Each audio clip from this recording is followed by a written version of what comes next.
Ladies and gentlemen, this is TVP World. You're watching another edition of Break the Fake, where we debunk fake news and combat false narratives. I'm your host, Benjamin Lee, and let's get rolling.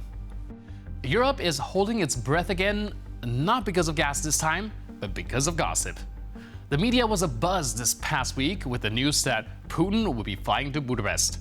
Bulgaria even hinted that it's ready to open the skies if Moscow asked. But so far, no request. Maybe the Kremlin just can't find a plane that isn't under sanctions, impounded, or shedding parts midair. Now, to avoid flying over Ukraine, the Russian delegation would have to pass through at least one EU country. And you see, there's a problem. Every EU states belong to the International Criminal Court, including Hungary, though it's halfway out the door. Now, the ICC issued a warrant for Putin's arrest back in 2023 for the illegal deportation of people, including children, from occupied Ukraine. Russia calls it a lie, the court calls it a crime. Poland, in its part, made things very clear. If Putin's plane crosses Polish airspace, Warsaw will have to execute the arrest warrant.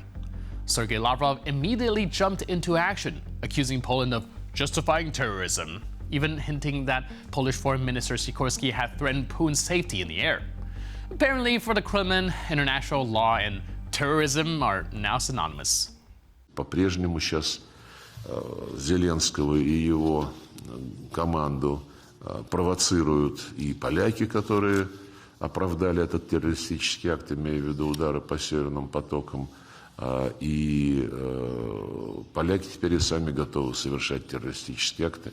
Вот я тут слышал, что господин Сикорский угрожал, что безопасность самолета президента Путина в случае его направления в Будапешт на предлагаемый вероятный саммит с Трампом, безопасность Путина в воздушном пространстве Польши обеспечена не будет. То есть Польша через официальный суд, суд принял решение, оправдывающий теракт против Северных потоков, а теперь еще министр иностранных дел говорит, что если польский суд потребует, то мы будем препятствовать свободному движению самолета российского лидера. Это весьма и весьма показательные дела. The situation borders on absurd. Poland is simply applying international law, yet Moscow calls it a provocation. The paradox is complete.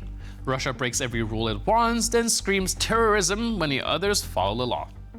In reality, Poland just reminded everyone that international rules do apply even at 10,000 meters. And that is a cultural shock for Putin, who is used to flying through airspace the same way he governs, without permission. But this time, though, he won't be choosing the route, the law will. Lvova-Belova, Russia's so-called Children's Rights Commissioner, better known elsewhere as the Commissioner for Child Deportations, has outdone herself once again. In a recent interview, she proudly recounted how she took a Ukrainian boy named Philip from Mariupol and successfully re-educated him in her Moscow family. Now, according to her, the boy used to sing Ukrainian songs and say he loved Ukraine, but once he came to Russia, he changed his attitude. That contrived story is no accident. It's an official of the Russian state describing the psychological breaking of a kidnapped child to a success. Потому что я украла мариупольского ребенка.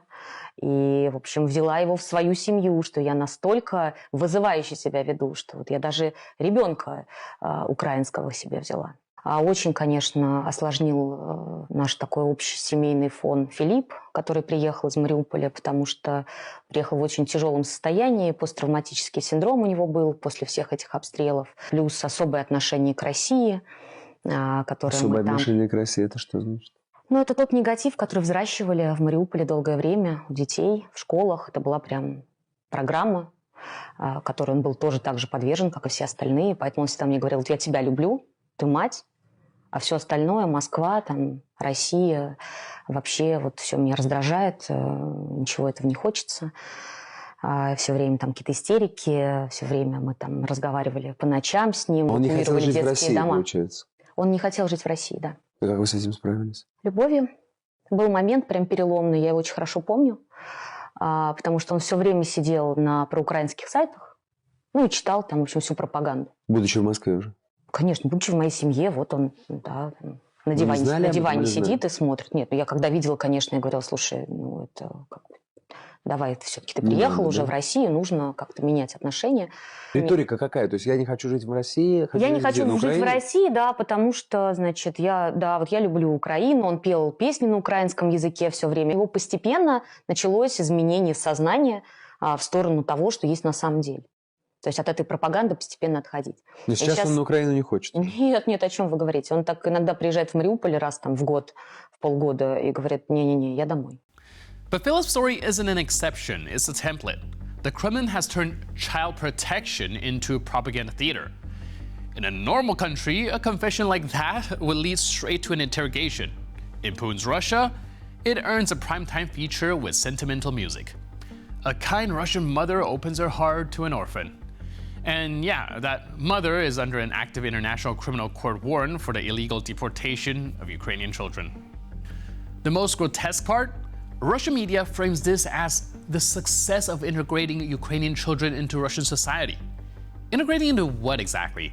A place where identity is raised and singing in your own language is treated like a crime? What Lvova-Belova called re-education is not compassion, but rather a televised confession to a war crime. Viktor Orban never misses a chance to lecture Ukrainians. He calls them beggars, mocks their fight for survival, and paints Ukraine as a country that only knows how to ask for help. It's a kind of arrogance that plays well mostly on Russian TV, but very seldom everywhere else.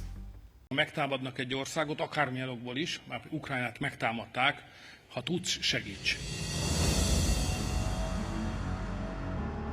Amikor onnan a menekültek tízezrével naponta elindultak, akkor mi azokat mind befogadtuk. Mindet elláttunk, mindnek segítettük. Ma is van több tízezer ukrán itt Magyarországon. Igaz, mi vagyunk az egyetlen ország, amelyik azt mondta, hogy csak annyi segítséget kaphatsz az államtól, amennyit egy magyar. Ingyen pénz nincs. Tehát ha egy magyar 3 hónapig van munkanélküli segélyen, 3 hónap után közmunka, akkor kedves ukrán barátom, neked is csak annyit tudunk adni, amennyi nekünk van. A félingünket odaadjuk, de az egészet talán mégsem. But now it seems reality has just fact-checked him. In Germany, migration authorities found hundreds of Hungarians with Ukrainian passports registering as refugees from Ukraine. It started in Baden-Württemberg, one of Germany's richest and best organized federal states. There, officials noticed something strange.